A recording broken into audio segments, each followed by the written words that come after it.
Have you ever revisited a classic film or a personal favorite that you haven't seen in a while? Then you watch it again and you finish it and it's like, I guess there's things I missed the first time I saw it, or even the second, or third, or fourth, or even 10th. With Harold and Maude, that happened to me. As we approach the 50th anniversary of Harold and Maude in December, I'm starting to realize something. I don't think I like the movie. That doesn't mean I hate it. It's just when you see it when you're 17 versus when you're much older, something happens. A little more life experience, being able to identify different people, and seeing people for what they are. Now, when you're younger and you see a cult movie like this, you see, free-laced older woman breaking this poor kid out of his rich, stuffy background. Things like that.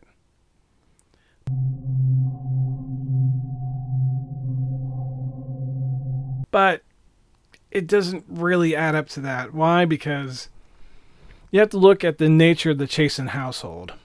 For those who don't know, that's Harold's last name.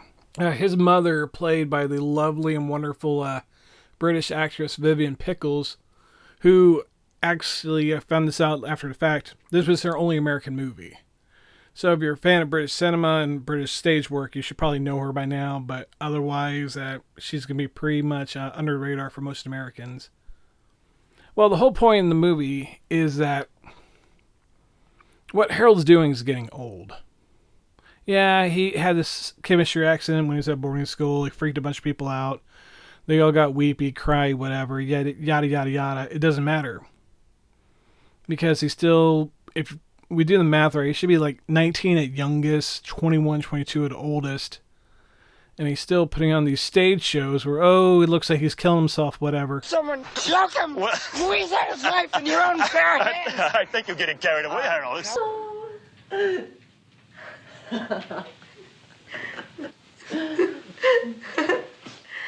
Oh, he seems very nice.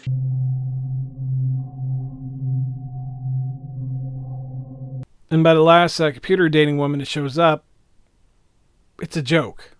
She starts playing around because she's some hippy-dippy chick who thinks it's some acting exercise after he tries to kill himself with a harikiri knife, sword, whatever. It's not like I practice. I don't know what the hell it is. It could be that exciting. That's the most exciting thing in the world, Harold. I haven't lived. I've died a few times.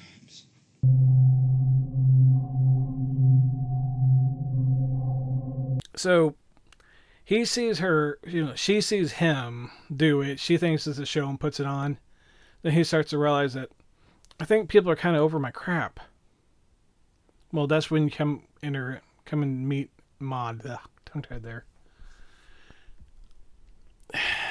I have mixed feelings about Maude. While it's nice and easy to say, she was lovely, she brought him out of his funk or anything, I don't buy Harold's funk either. I don't buy that he was depressed. I buy he wanted attention. I buy he was kind of spoiled. Alright, here's the big reason why we do these videos, is to tell you about upcoming Blu-ray releases, Blu-rays that have hit the market, and other things. Well, guess what? Paramount Presents is bringing Harold and Maude to Blu-ray on December 7th from Paramount in celebration of the film's 50th anniversary. Directed by Hal Ashby and written by Colin Higgins, this wonderful film, which turns 50 on December 20th, is getting a limited edition release. That means the restorations already happened. The negative's been scanned in 4K. You've had color corrections and cleanup, which some of these clips you're seeing in here come from Laserdisc and VHS copies of the film. So you get to see all these wonderful changes that have happened over the decades of bringing this wonderful film to so many people. In addition, careful instructions were followed to make sure that John Alonzo's original cinematography was honored and nothing got changed dramatically. And they remixed the legendary soundtrack into new channels with recently discovered tracks that give more depth to the sound design.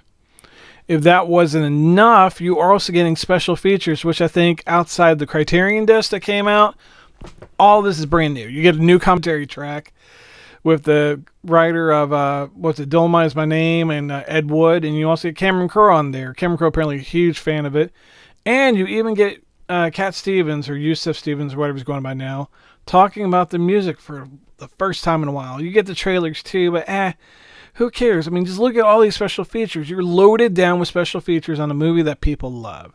Now, if you go back to the video, it might not sound like I like it. I still appreciate the movie. I just can't look at it the same way as I used to.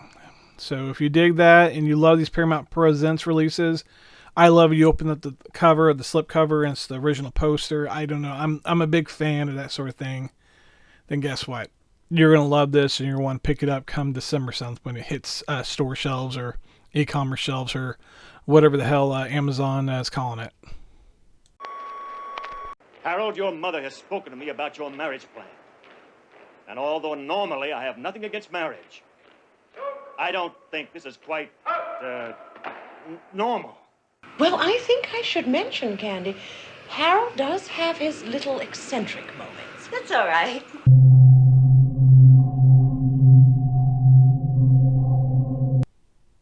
But they don't work together well. I get they're friends, and you can be friends. I mean, hell, we all have that one douchebag friend that we all kind of hate. But then there's also that douchebag friend that none of us can see as being the douchebag friend. And when Harold, who kind of overcommits to the nature of Maude and what Maude represents, tries to bring her more into his life, well, the manic pixie fossil record that she is kind of has to put her foot down and say, this is a one-time thing. I was just screwing around because when I turn 80, I'm going to off myself. And in fact, I saw a whole bunch of pills before you showed up, so see you at midnight. I have a brother who's a real cut-up, too. Oh, I will never forget the time we had this old television set with no parts in it. I would be remiss in my duty if I did not tell you that the idea of intercourse, the fact of your firm young body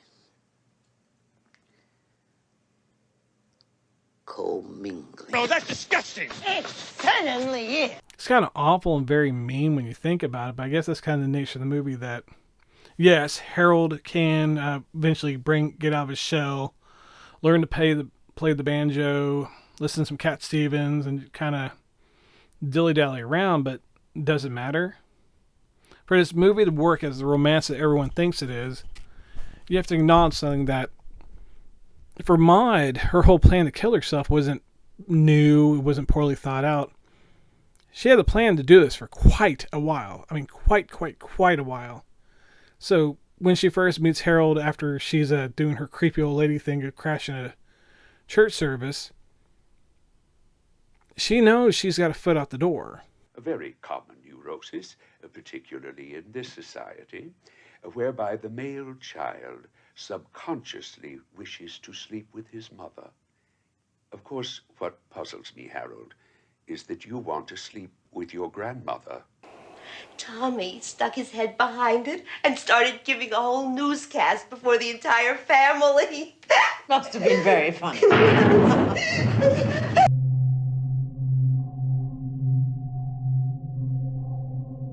And for a kid who, seemingly, if you didn't know him, seems suicidal and depressive, tasing him with a real human relationship only to pull it back after a couple weeks. I mean, the whole course of Harold and Maude only takes place over maybe 2 to 3 months, about 8 to 12 weeks. He ends the movie thinking he's going to get married until Chief says, no, see, here's the thing. I had sex with you, but I have a prior engagement with a whole just bottle of pills or tablets. I don't know. They never made it quite clear what she down to kill herself with, but some hospital because they didn't pump her stomach in time, or she just ate enough pills to just go Okay, bye-bye, Mortal Coil. It's kind of goofy movie in a way, but it also speaks to something, well, it's just a kind of arrogance that I think exists in its own way now, but doesn't quite exist how it did back in the hippy-dippy days of the early 70s. I don't know. I like Hal Ashby. I really think he's a great director, but I still don't understand why this is the movie he tends to get remembered for before other people and other things and whatever, but it's kind of messed up, but I can see why some people dig it. That's very interesting, Harold, and I think very illuminating. There seems to be a definite pattern emerging. And of course, this pattern, once isolated, can be coped with. Recognize the problem and you're halfway on the road to its solution. Tell me, Harold, what do you do for fun? What activity gives you a different sense of enjoyment from the others? What do you find fulfilling? What gives you that special satisfaction?